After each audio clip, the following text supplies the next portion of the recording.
보여내기 위해서 하나님께서 이 땅에 두신 것입니다. 이것이 바로 그의 사명인 것입니다. 이 얘기가 10장에 쭉 나오는데 10장 여러분 리마인드 하시기 위해서 10절 11절을 제가 한번 읽어드리겠습니다. 보니까 여러 번 말씀드렸는데요. 내가 천사의 손에서 작은 두루마리를 갖다가 먹어버리니 내 입에는 꿀과 같이 달지만 내 배에서는 쓰게 되더라. 기억이 나시죠? 네. 그 두루마리를 먹는 것입니다. 그래서 두루마리를 먹는 것이 도대체 무슨 뜻이냐? 11절 보니까 그가 내게 말하기를, 그 천사가 내게 말하기를 네가 많은 백성과 나라와 강원과 임금에게서 다시 예언하여야 하리라 하더라. 이 예언은 하나님의 뜻을, 하나님의 말씀을 전한다는 뜻입니다. 앞일을 무슨 예언한다가 아니고요. 하나님의 계획을 선포하여야 하리라 이런 뜻입니다.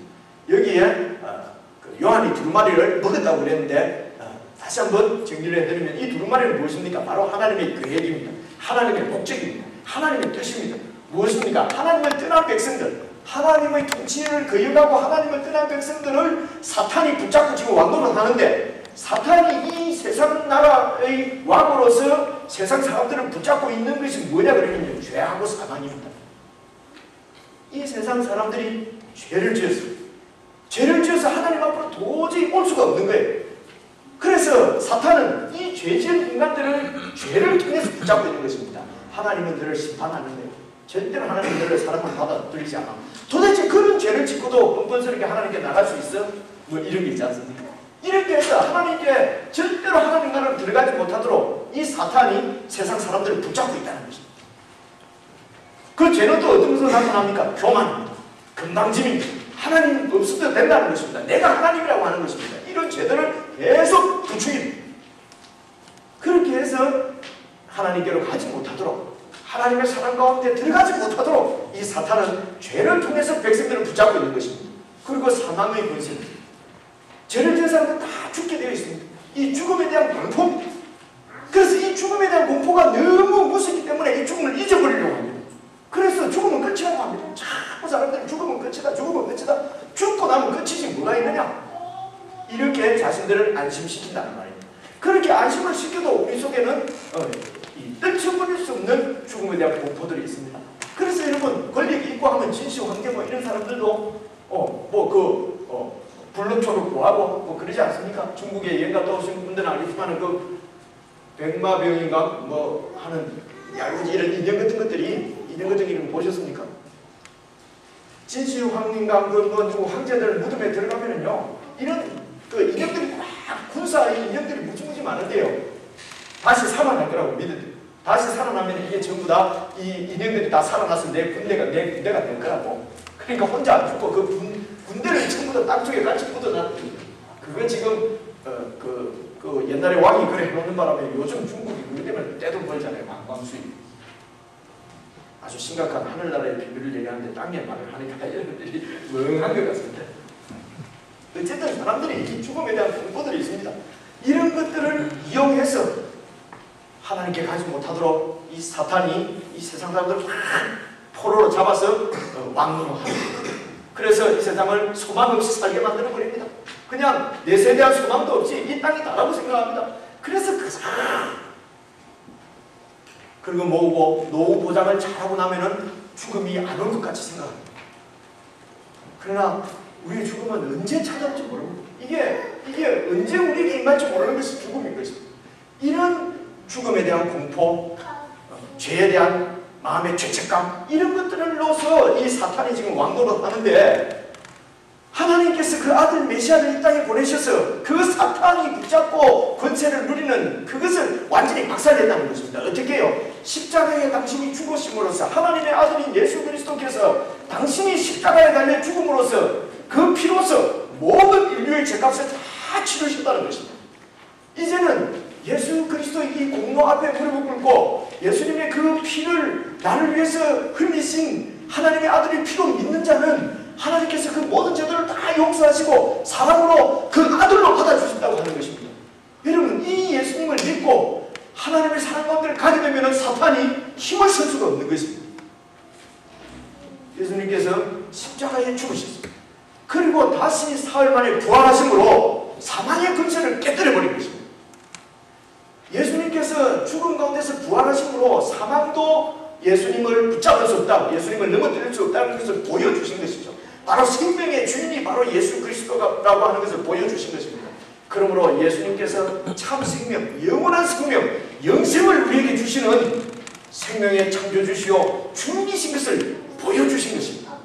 그래서 예수님을 믿고 하나님께로 돌아오는 자는 모든 죄를 용서받고 하나님의 자녀가 되면 그분의 생명을 받아서 영생토록 영원히 그분과 함께 통치하시고 그분과 함께 살아가는 것, 이것이 바로 성경이 비밀로 감추어 있다고 우리에게 보여주신 하나님의 비밀인 것입니다. 겸손한 마음으로 예수님께서 나를 위해서 죽으신 구세주요, 나의 왕이시며 내 생명의 주인이심을 믿고 그분의 다스림 가운데, 그분의 사랑 가운데, 그분의 통치 가운데로 들어오는 자들을 하나님께서 백성으로 삼아서 세우신 나라, 그 나라가 바로 하나님 나라예요. 그것이 이 땅에 바로 교회인 것입니다. 그래서 이 교회의 백성들을 다시 그분의 나라와 제사장으로 삼아서 이 하나님의 뜻을 예언하고 이 하나님의 뜻을 선포하는 이 예언 사역을 통해서 하나님 나라를 점점 크게 세워가시는 것이 바로 하나님이 갖고 계신 계획인 것입니다.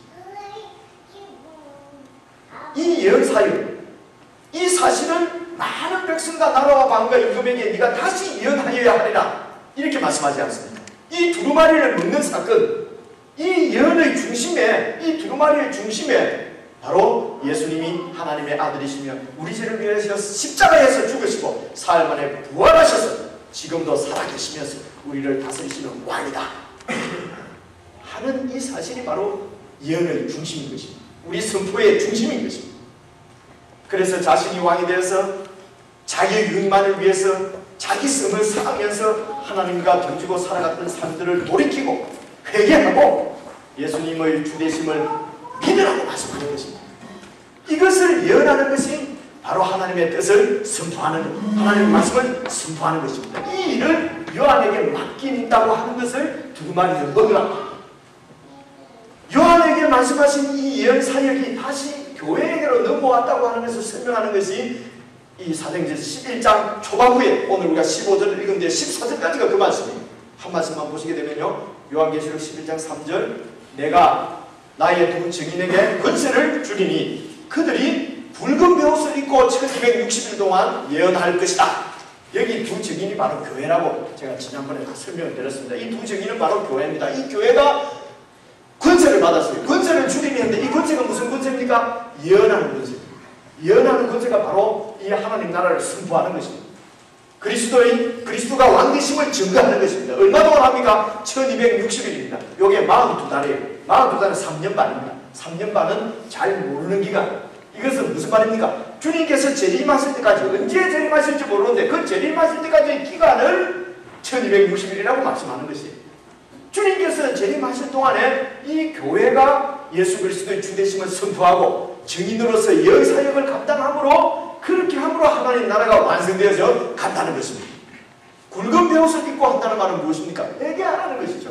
이때까지 하나님 없이 하나님을 대적하고 내가 주인인 것처럼 내일 하루도 책임지지 못하면서 영혼을 책임질 것 같이 금방지고 교만하게 살았던 삶을 회개하고 하나님께로 돌이키라고 하는 것이죠. 이게 굵은 베옷입니다. 이게 바로 그 선포의 내용입니다.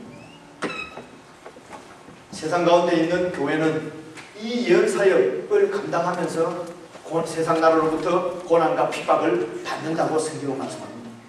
고난과 핍박 가운데서도 교회의 사명은 바로 이 그리스도의 주되심을 증거하는 사역이기 때문에 이 사역이 포기되지 않고 세상의 반대에도 불구하고 지금까지 이 사역은 이어져 왔고, 그 사역의 결과로 오늘 저와 여러분이 지금 여기 앉아 있는 것입니다.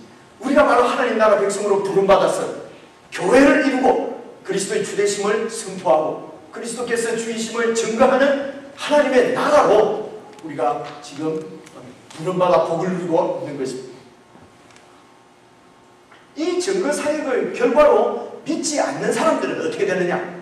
이 하나님의 심판 소식, 하나님께서 예수 그리스도를 이 땅에 보내시고 죽으시고 다시 사셔서 왕이 되신 사실을 모르던 시대에는 그냥 넘어갔지만, 이제는 예수님께서 이 땅에 직접 오셔서 죽으셨고 다시 살아난 역사적인 사실, 주님께서 살아나셔서 지금 왕으로 통치하고 있다고 하는 이 선포를, 교회의 증거 예언 사역을 들은 사람들은, 들은 사람들이 듣고도 주님의 살아나심을 보고도 이 주님의 왕권에 순종하지 않고 굴복하지 않고 끝까지 반역하는 사람들은 하나님의 심판 가운데 있다고 하는 표현이 지금 세상 나라가 계속 심판을 받는다는 것입니다.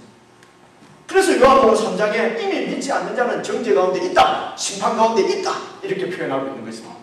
그래서 이 그리스도인들의 교회의 증거 사역을 통해서 믿지 않는 자는 하나님의 심판, 하나님의 징벌 가운데 처하게 되는 것이고, 그래서 더 완악해지고 더 결사적으로 하나님께 등을 돌리고 하나님을 반대하고 하나님 나라를 무너뜨리려고 하고 더 심한 안티가 되어 가는 것이 바로 이 교회의 증거 사역으로 인해서 나타나는 것입니다. 이 표현이 계시록 11장 13절입니다. 지금 15절 바로 앞에 보면은 그때에 지진이 나서 성 10분의 1이 무너지고 지진에 죽은 사람이 7천이라. 그래서 성에서 무너지고 지진에 죽고 하는 이것은 바로 하나님의 심판 가운데 있게 된다는 것입니다. 그 심판은 무엇입니까?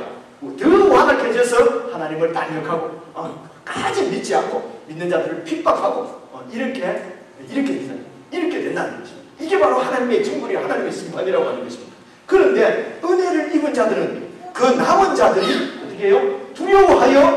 남은 자들이 두려워하여 영광을 하늘에 하나님께 돌리더라. 그 가운데서도 남은 자들은 하나님의 심판을 두려워하고 그 하나님의 우리를 향하여 손을 붙이신 그 하나님의 손을 붙잡고 예수님을 믿고 하나님의 백성이 되어서 하나님께 영광을 돌린다고 하는 표현이 바로 남은 자들이 두려워하여 영광을 하늘에 하나님께 돌리더라, 이 말씀인 것입니다.